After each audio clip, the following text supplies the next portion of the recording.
Benigno S. Aquino III.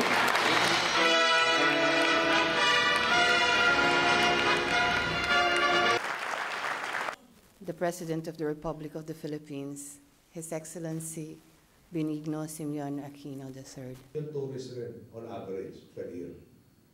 Hindi po mabuti. Ano nga ba magandang ibahagi ko sa inyo balita? Kailangan taasan ang presyo ng kuryente. 2004 po may election eh. So, asset liabilities biases. Okay. Hininto po natin yan. So, itong GOCC study, 2 times 4 times 5. Yun pa dahil na.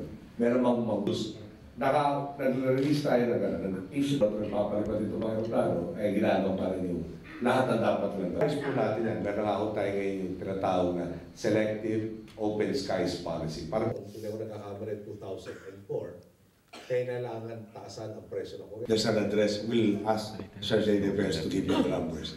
But if you can, di ba, help our brethren in Palawan become one of the 7, the whole country benefits. We'd like to ask your help also in spreading the good news. Ano yung problema ko kasi, panahon na lumami. Pag sinabing uulan, uulan. Pag sinabing dito pupunta, doon pupunta.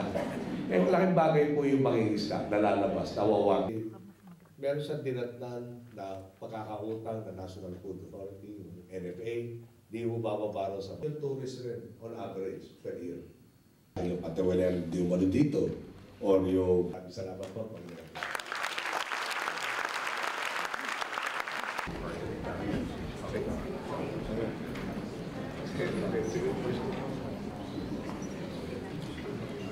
Okay, next row, stand up. And